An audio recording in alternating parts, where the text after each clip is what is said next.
प्रादेशिक परिवहन कार्यालय पश्चिम विभाग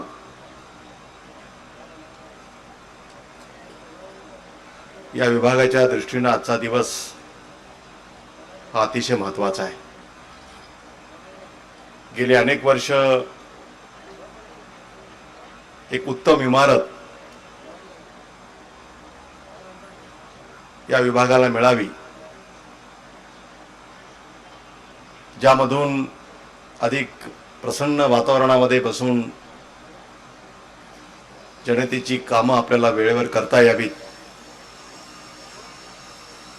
ही अपेक्षा या विभागाची सातत्याने राहिली।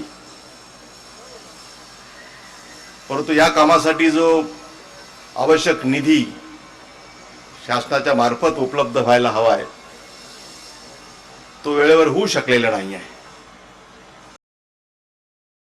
बहुतेक काम आता सरकारी पैसे न लावता बीओटीच्या मार्गानेच हे काम हातामध्ये अधिक घ्यावं आणि सरकारचा पैसा हा इतर कामाच्यासाठी अधिक खर्च करावा, ज्याच्यामध्ये मागासवर्गीयांचं कल्याण आहे, ज्याच्यामध्ये आदिवासींचं कल्याण आहे, ज्याच्यामध्ये ग्रामीण विकासाच्याकडे आपल्याला अधिक लक्ष द्यावं लागतं।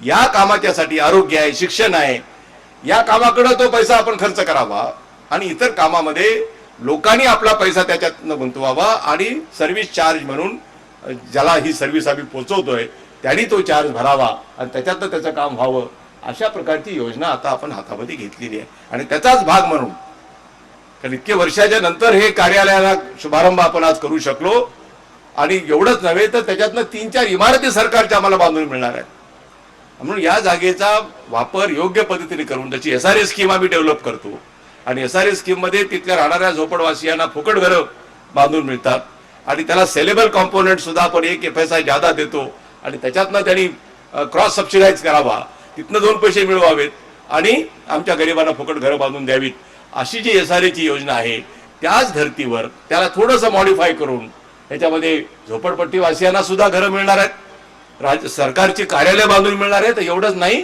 तर त्याच्यातनं आणखी नवीन दुसरे 2 आमच्या इमारती याच पैशातनं आम्हाला बांधून मिळणार आहेत। त्यामुळे अशा प्रकारची एक पहिली योजना असल्यामुळे विलंब लागला, कारण या सगळ्या प्रोसेसमधनं जावं लागतं। शासन दरबारी एखादं काम करून घ्यायचं असेल तर ते किती कठीण असतं याचा प्रत्यय सर्वांनाच येतो, कारण उद्या या सगळ्याच कामाकडे बघणारे सुद्धा डोळे अनेक असतात। अनेकांच्या भुवया संशयानं कारण नसताना उंचावत असतात, त्यामुळं थोडंसं वेळ लागला ते हरकत नाही, परंतु काम करत असताना ते सगळ्या कायद्याच्या कसोट्यावर उतरणारं आणि प्रत्येक नियमाचं योग्य पद्धतीने पालन झालं की नाही हे पाहून काही निर्णय आपल्याला करायचे असतात। आणि म्हणून मला असं वाटतं की सर्व नियमाच्या कसोट्यावर उतरून आणि इन्फ्रास्ट्रक्चरची जी कॅबिनेट कमिटी आहे जी माझ्या अध्यक्षतेखाली आहे त्याच्या मान्यतेनं, फायनान्स डिपार्टमेंटच्या मान्यतेनं हा प्रस्ताव मंजूर झाला आणि आता कुठं त्याला मूर्त स्वरूप प्राप्त झालेलं आहे। आज याचं भूमिपूजन झालेलं आहे आणि हे काम आता बजेटसाठी थांबणार नाही। आमची कामं बऱ्याचदा बजेटसाठी थांबतात।